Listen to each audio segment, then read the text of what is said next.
your sheriff. I'm the Sevier County Sheriff, Michael Hodges. I have a little bit different job than like a police department. So you know, we have Gatlinburg Police Department, Pigeon Forge Police Department, Sevier Police Department. Pittman Center has a small police department up there. The sheriff's office, being the Sevier County Sheriff, I am the chief law enforcement officer of the entire county. So I'm not the city's boss, but we have jurisdiction to go anywhere in the cities or the county, and it's a constitutional office. So you guys studied Constitution before, right? United States Constitution, right? Yeah. Yeah. So who knows what the First Amendment of the Constitution is? Go ahead. Freedom of speech. Yeah. So Mr. Davis used to work for the Mountain Press. He was the editor. He was the boss, and I was in the sheriff's department. And sometimes we got along really good, and sometimes we didn't get along so good, because he would want to know stuff that I didn't want to tell him about the sheriff's office or investigation we had going. And anyways, but he was trying to protect that amendment, the First Amendment, that freedom of speech and that freedom of expression, and getting that news out there, right? And I was trying to hang on to it sometimes because I didn't want some of that stuff getting out, because I wanted to keep it a secret till we were ready to go arrest somebody. The other one, what about the Second Amendment? Who knows what the Second Amendment is? Yes. The right to carry guns. Yeah, the right to bear arms, right? Big deal, right? I have one, right? So the right to bear arms is a big deal. So my office is a constitutional office. Okay, so obviously people ask all the time, Sheriff Hodges, are you a constitutional sheriff? 100%. Believe in what our forefathers put together in the Constitution and abide by it, and ask that everybody else do it. So different though from the cities is that I have jurisdiction anywhere in Sevier County. So I can stop a car in the city of Sevierville, Pigeon Forge, Gatlinburg, whereas a Gatlinburg officer can only do that in the city of Gatlinburg, or a Pigeon Forge officer only in the city of Pigeon Forge. County officers can go anywhere in our county. We have a lot more than the cities do. The cities have about 65 or 70 officers, and I have about 240. And so we're a lot bigger than they are. And that's because we cover a lot more ground. When I was a young deputy 20 years ago, working in Seymour, if I got on Chapman Highway at the McDonald's and came this way up there where the Waggles is, and I went all the way to Highway 66, there were hardly any neighborhoods there. It was just open fields. Okay, now they're full of neighborhoods, beautiful homes, right?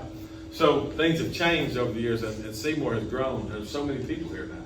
So a lot that goes on, but we usually have 3 or 4 officers down here at all times because you're such a big area.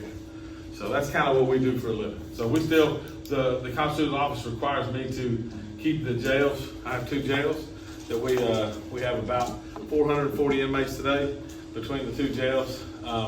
We keep the courts, so if somebody's on trial for committing a crime, or somebody's in it for a civil reason, then I have officers in there that are keeping the peace in there. And then we serve papers, like if you have to go to court, somebody's got to serve you a paper to tell you to go, we do that. And then we respond to calls. We do traffic stops, where crashes. If somebody breaks into a house, we come there. If we have a domestic violence call, we go to that. Somebody goes to jail. I mean, all those things. That's where we're just like the police department. But with the courts and the jails, the cities don't have that. So that's kind of the big difference. If you guys all live in Seymour or on Boyd's Creek, if you call the police or your parents call the police, one of his employees is going to show up. The Sevier County Sheriff's Office. That's right. If you live in Sevierville, the Sevierville Police Department is going to show up. If you live in Pigeon Forge, the Pigeon Forge Police Department. Here in Seymour, we're covered by the Sevier County Sheriff's Office. All right, the second question there. We talk about this a lot. Difference between jobs and careers. Officer Hodges, is this a career or a job? 100% career. So when I was a lot younger than you are, what's the age in here? 12, 13? 12, 13, is that right? Okay, so when I was about 7 or 8, I wanted to be a policeman. That's all I wanted to do. So I'm getting to do what I always wanted to do. It's been a career. So when I got out of high school, joined the Air Force. I was in the United States Air Force for almost 10 years as a cop, and then came home and have been here for 23 years. So yeah, it's a career for sure. Okay. 100%. And third question there is, how long have you done this job? So you talked about being in the Air Force for 10 years. Right. How long have you been with the Sheriff's So I've been with the Sevier County Sheriff's Office for a little over 23 years, and when I got out of the Air Force, so here 23 years and a couple months. September 2000 I started, and then you add that 9 years, so we're talking about 32 years I've been doing this for a little while, just a little bit. So, All right. Fourth question: what do you enjoy most about your job as sheriff and separately sheriff, and then your job just in law enforcement in general? sure. So when you're the sheriff, you get to go to schools, you get to go to committee meetings, they ask you to speak at different things, and so I get a chance to talk to you guys and introduce myself and teach you a little bit about our office and what we do for a living. And so maybe that helps you down the road if you ever have an interaction with one of our officers, you kind of understand a little bit. And the second thing is everybody in here has to take English, right? Did you have to take it last year? Yeah. You gotta take it next year. You have to take it all the time, right? It's the same old thing, right? Except there's more of it. Every year you gotta take another English class, right? It kind of gets boring. Is that fair? Yeah. Right? Sometimes. So having to do something over and over.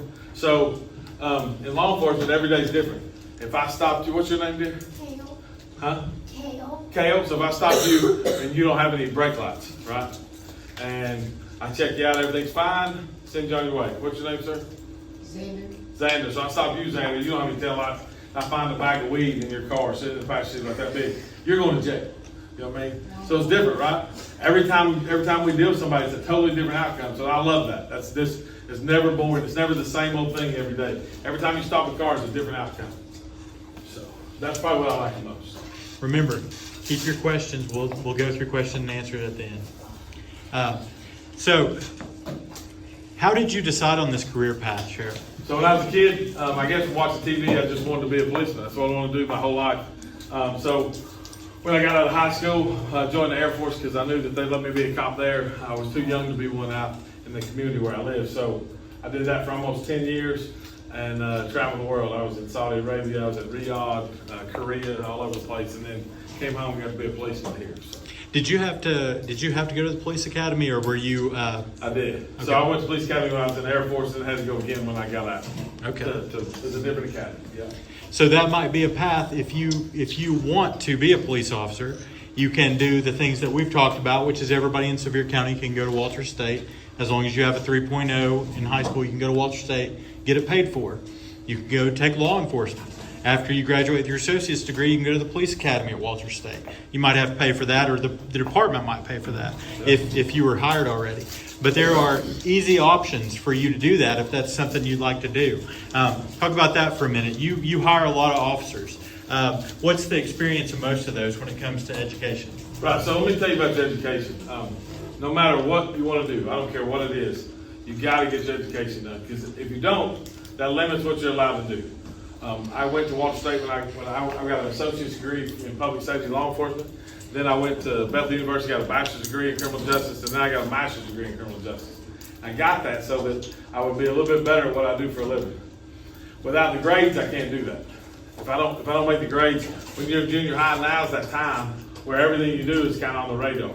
Okay, and so when you get out of high school, right, you graduate high school and you want to go to college, they're going to look at every grade you have from here on out. They want to see what kind of grades you're making. And because here's the deal. Let's say you got a 3.8 at Seymour High School and you graduated, right? Let's say you make a 22 or 23 on your ACT. Guess what? There's like 50,000 other kids that got a 3.8 made a 22. You know what I mean? You have to do things, you have to do it all. So you got to have a high test scores, you got to have good grades.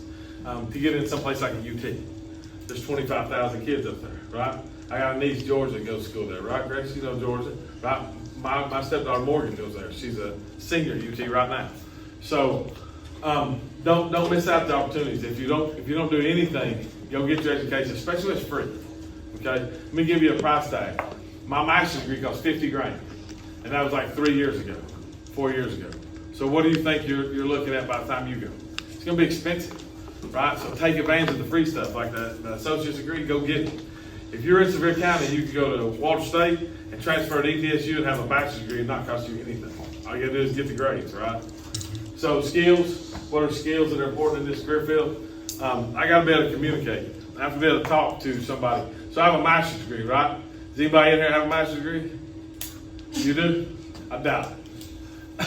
Like I said, I got some Cracker Jacks in here. So that's one. The difference is that I was you when I was 12 years old. All right? And what I'm saying is I got to be able to talk to somebody whether they're a doctor or whether they dropped out of school. Does that make sense? So communication is a big deal. You have to be able to talk to people.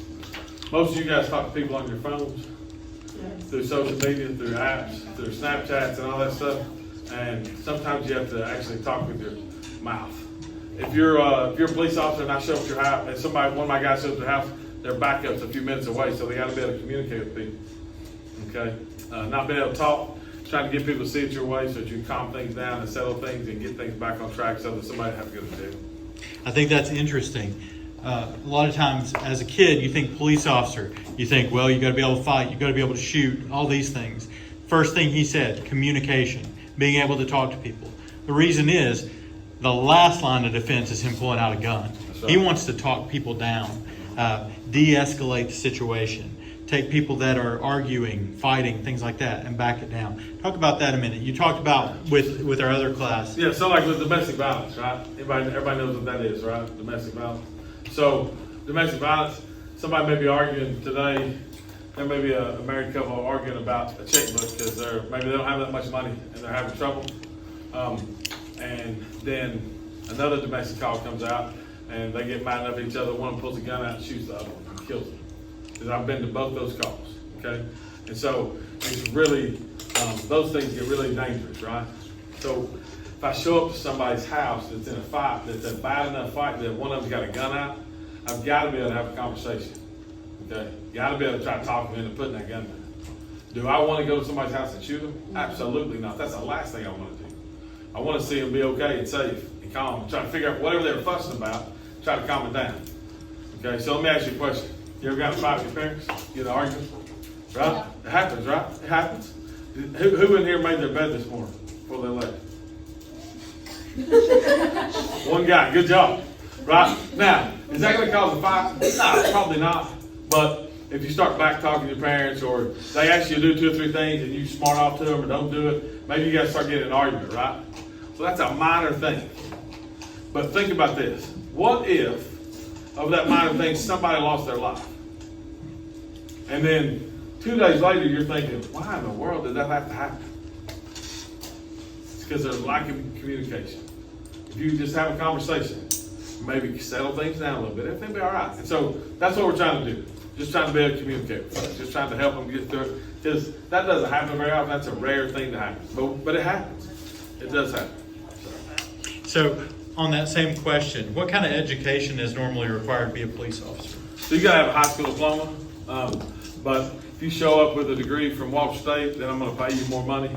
If you show up with a bachelor's degree, I'm going to pay you even more money. If you show up with a master's degree, I'll pay you more money than that. Because what you're learning in those degree programs is going to help you with communication, help you learn all types of things. But most of what you need to do happens in those 4 inches and with those ears. We have a small mouth and a big ear so that we can listen to what's actually going on. That's the most important part of communication anyway, is to be able to hear what somebody's actual problem is. Why are they upset? Why are they angry? Why are they fighting? Why do they have all these problems? And one of the ways we do that is to listen first, talk second.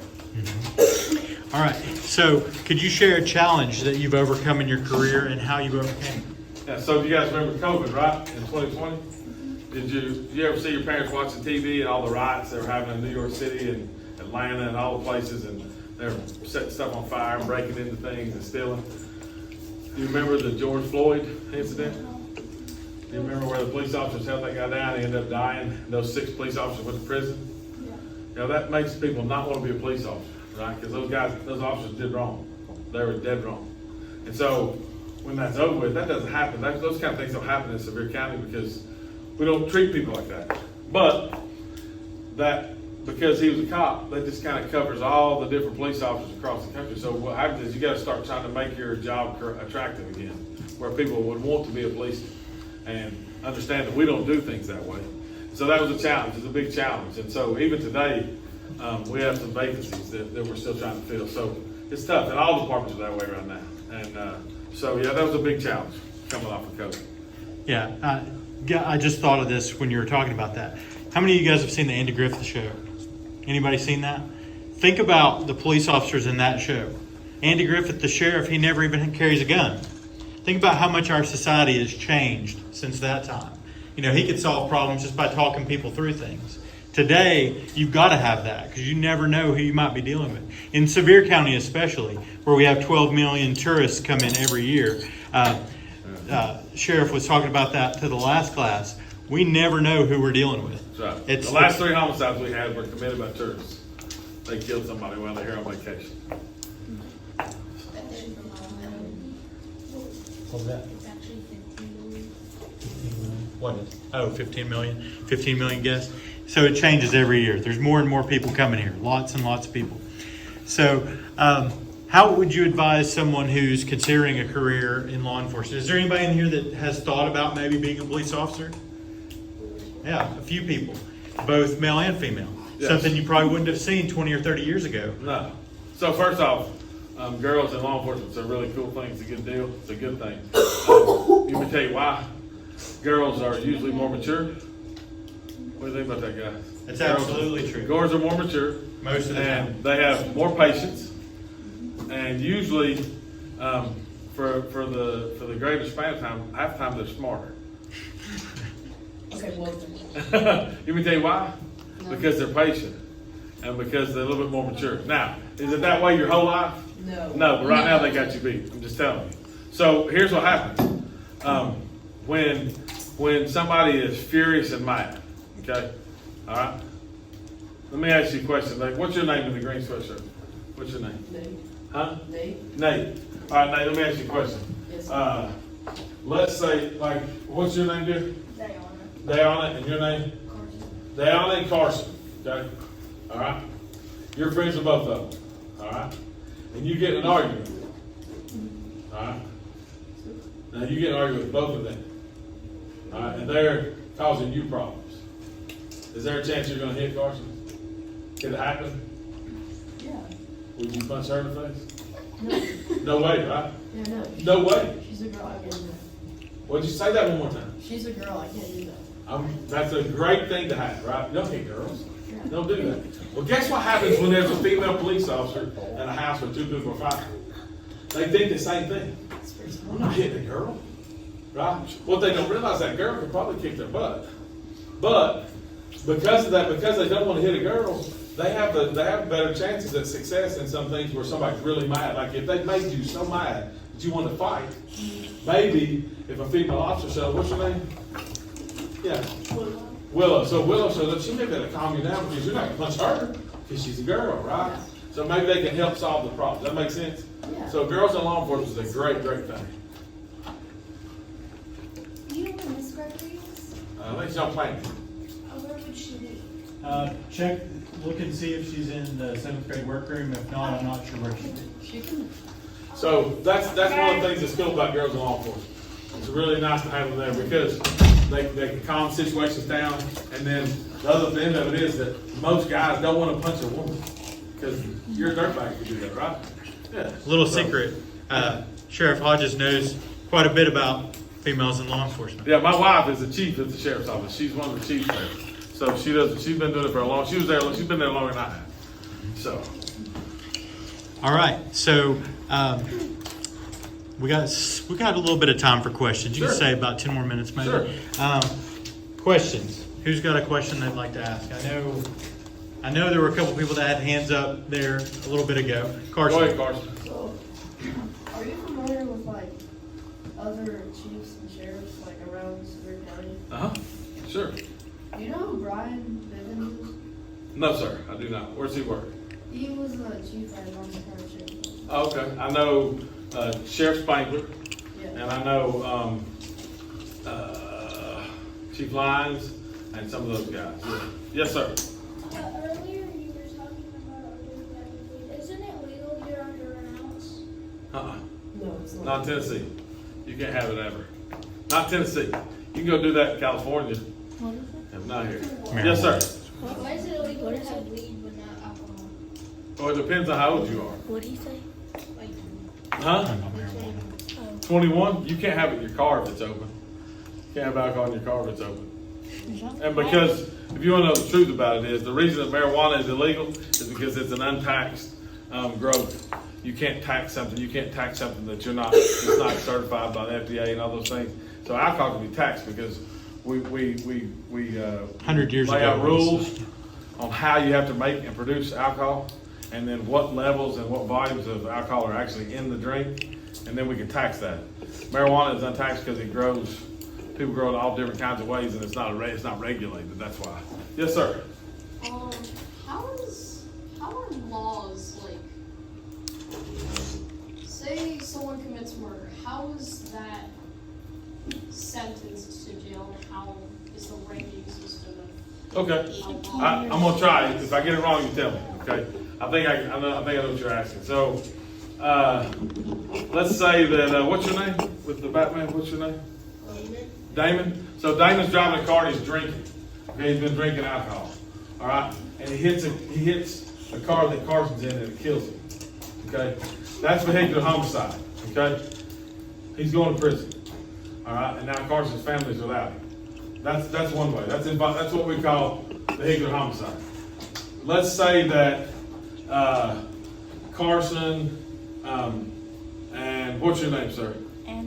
Andrew.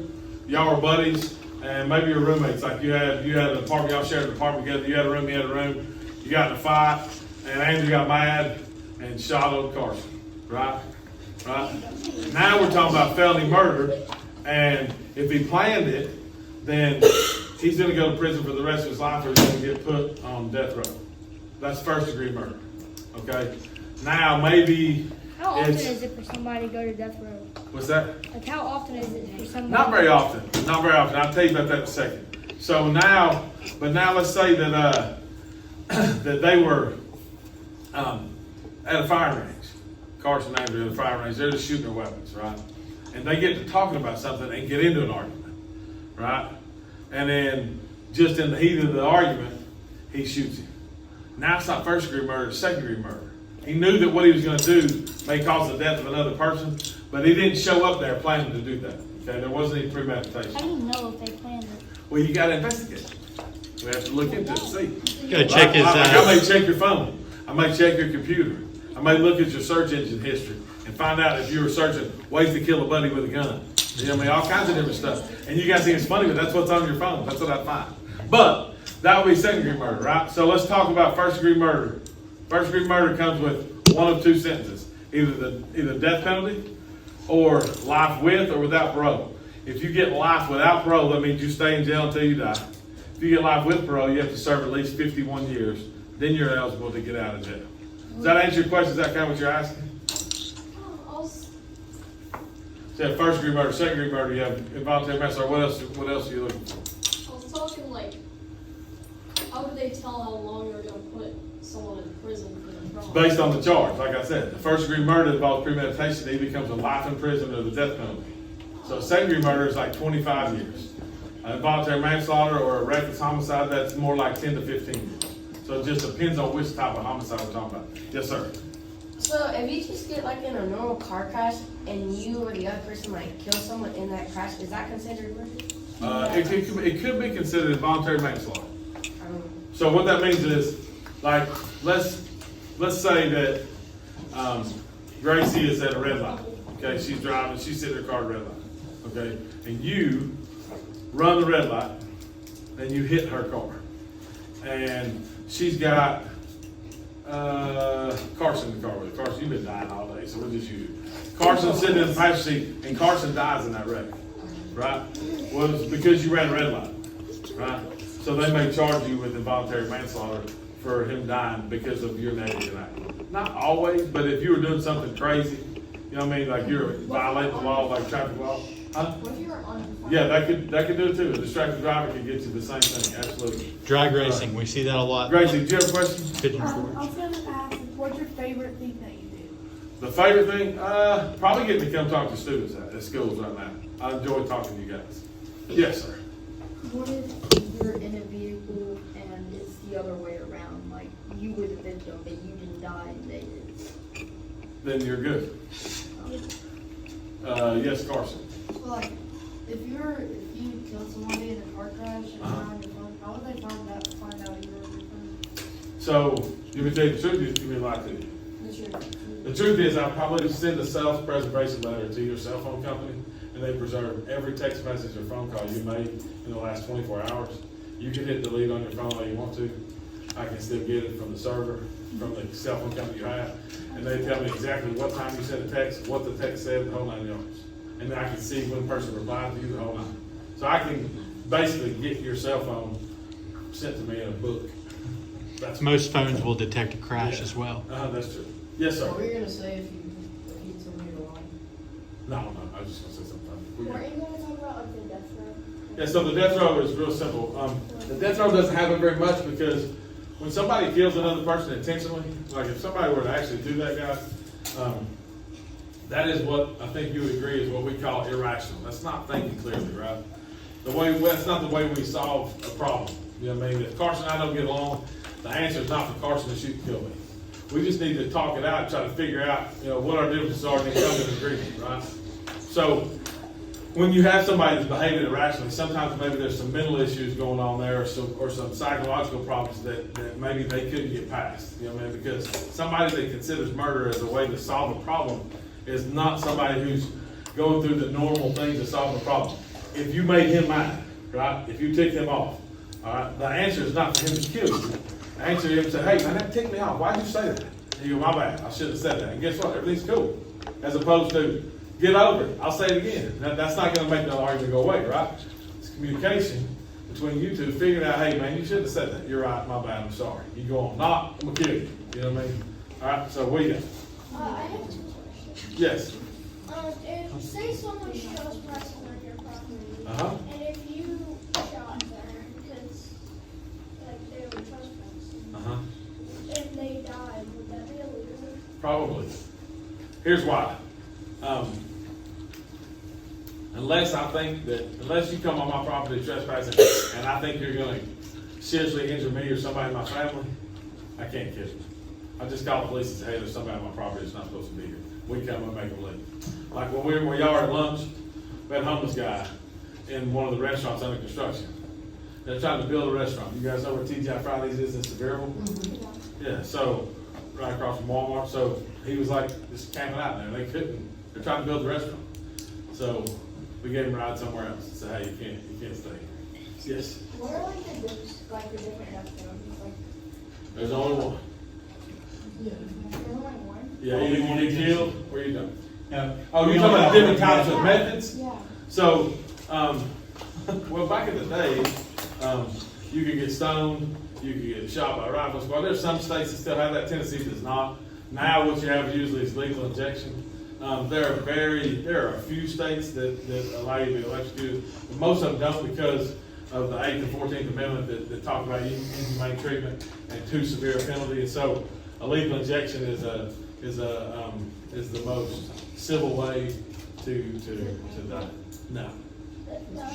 It usually knocks you out and makes you sleepy, and then the other medicine, you never wake up. Yes, ma'am. Has any of your crewmates been like threatened to be killed? I didn't hear what you said. What now? Has any of your teammates been threatened to be killed? Yeah, I have. I've been threatened to be killed a bunch of times. Have you been shot at? Yeah. Once, yes. You've been shot at? Shot at. No. She quit. Because Have I've you been shot at. Have you ever like pulled over like another officer, like seen another officer doing something they're not supposed to do, and you like got on to him? Yes. Yeah, probably 10, 15 times. Yes, sir. Has there ever been like a failed execution? Maybe. I'm sure there have been, but it's been a long time, like 4 hours alive. Yes, sir. Do you guys still do electric too? No. Lethal injection. Yes, sir. What about firing squad? Nope. All right, we have anything not related to execution? Do we have anything related to the job itself? I'm sorry? Strangest encounter you've had as a police officer? Strangest situation you've dealt with, maybe? So, you guys know where Boys Creek School is?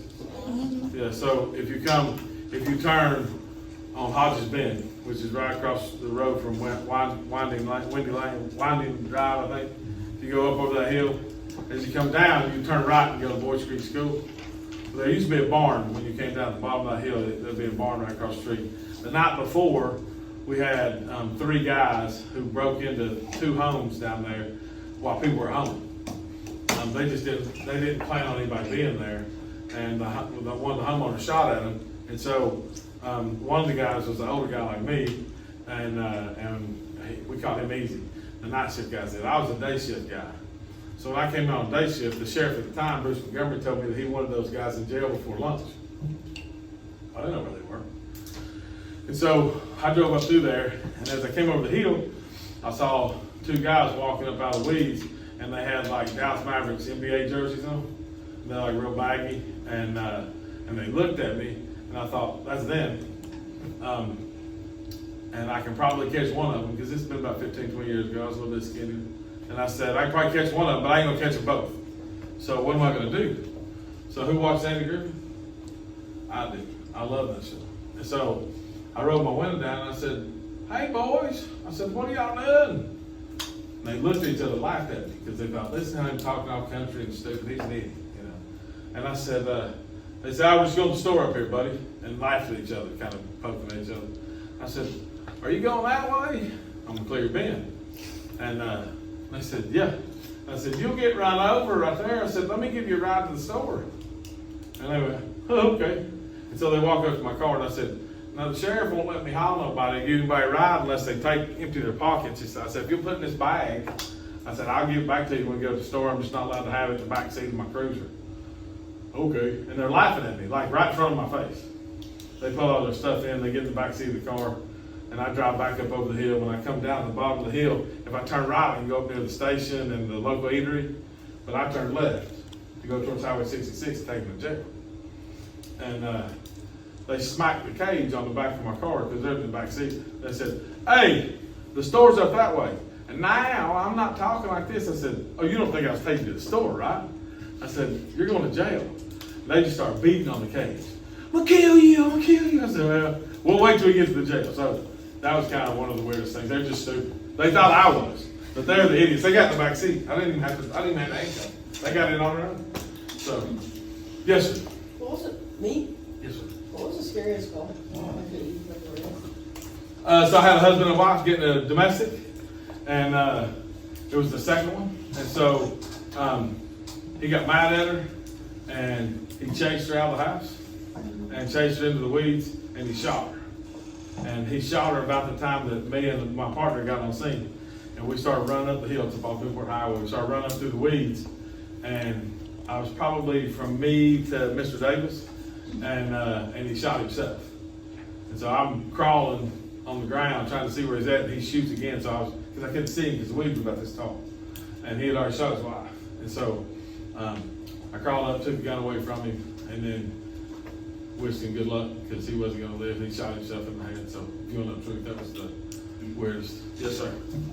So like, how do you know which cop car you're gonna get? Like, is it based on like what your rank you are or what? Yeah, it is. At my department, it is. So my car is unmarked. It doesn't. It looks like anybody's car. If you run the license plate, it doesn't come back to the county sheriff's office. It comes back to somebody else's name, somebody else's address. So, All right, we've got time for about 3 more questions. go ahead. Do you have an undercover cop car? I do. I drive one every day. Yeah. The lights are hidden in it. And all that. Yes, sir. So like, if somebody pulls out a gun on you and you tell them to put away the gun, what are you gonna do? If I don't have one, I'm going to get out of there. Like you're not gonna try to stop it? if I don't have a gun, What if they're pointing at somebody else? if I have a gun, I'll probably do something. If I don't have a gun, I'll probably need to call for help. But I usually have one. Yes. Oh, when you used me for the example, like with the weed in my car, did you actually find someone before that much weed in your car? Sure. Sure. What? Was it like straight weed? Like, you know what a freezer bag looks like? Yeah. Yeah. Yeah. 2 or 3 bags like that in a backpack. Yeah. The straight Yes, sir. weed? Do you have a gun on you right now? Yes, right. It's a model 35 Glock. Yes. 17 rounds. Most police officers always have a gun. Yeah. Most off-duty police officers have a Yes, gun. I always have a gun on me, And- whether I'm and working on. Why would that be? Why do you guys think an off-duty police officer would have their gun? What if something happens, right? Because, since they're Like what you just said? they can, Me? Yeah, like what you said a minute ago, if something like that happened. So even if you're off duty, like if you're off duty and somebody pulls out a gun in front of somebody, can you do something? Sure. about it? Sure. Yeah. Absolutely. Yes, ma'am. Have you ever had to shoot at somebody before? No, ma'am. Not here. Yes. Have you ever been pulled over by a cop? Yes. Yes. For what? I wasn't a cop when I got pulled over. Oh. It was before I was a police officer for speeding. Almost everybody gets speeding Yeah. tickets now and then. Yes, Andrew. so do you ever get to like use like a big old like AR or anything? I have an AR in my trunk. Yep. I have an AR. Yeah. That's cool. That's awesome. Anytime you need to go, just cut them off. Like, overall breakdowns, so you can't come to Alabama, just in Georgia, and there was the whole police force, SWAT, and all surrounding the farm, that a man that was suspected of kidnapping was on and shot a police canine. Oh, wow. Yes, Have sir. we ever had a canine wounded? Or- Yes, I had that happen. That happened about in May up in New Center. Yeah, Okay. we had a shooting up there we were involved in. Yes, sir. What's the He lived largest, though. what's the largest amount of drugs you've ever confiscated? Probably the guy before that. 7 or 8 kilos of cocaine, something like that. Our undercover drug unit did. Yeah. Have you ever been in like a school shooting? A school shooting? Yeah. No. And We've been fortunate in Sevier County not to have one. Yeah. All right, last question, Brenna. The canine okay? Yes, canine lived. Okay, so. It actually got shot in the chest, but the veterinarian, the doctor, saved his life. His name's Hank. He's back on the road now. Yeah. If there was like a shooting like in the neighborhood back there, would like the school go on lockdown? Yes. So that happens all the time, and you guys don't even know about it. But if one of my guys is chasing somebody back here, like in a pursuit, we call the school system and do a soft lockdown. We just lock the doors. Your doors are locked anyways, but we just control kids going outside or not, and we just stop that just until it's over with. Until the threat goes away, we get them stopped, or it gets far enough away from the school, we're not worried anymore. Go ahead, Carson. What's that? Yeah, a lot of that happened. Yeah, I would tell you that we did one in Seymour last week. So we locked down last week. Yeah, you didn't know. Yeah. You said something about New Oh, Center boy. getting, like, there's a school shooting there? No, in the New Center community. Oh, No, not in school. School's We've out. never had one in Sevier County, thank you. We lock down schools all the time. Yeah. Okay, Just to be safe. seriously, last thing, Daniel. How do I explain? Oh, gosh. Has a on-duty police dog ever died? Yes. That's sad.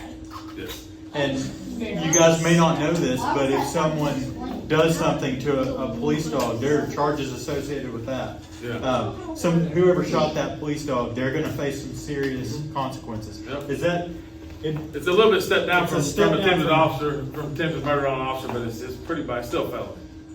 Yeah. You can't shoot a police dog. It's against the rules. All right. Guys, I appreciate Guys, your time. thank you, Thank you guys. so much. Y'all have a good day. All right. All right. Good to see you, buddy. Thanks, Sheriff. Take care.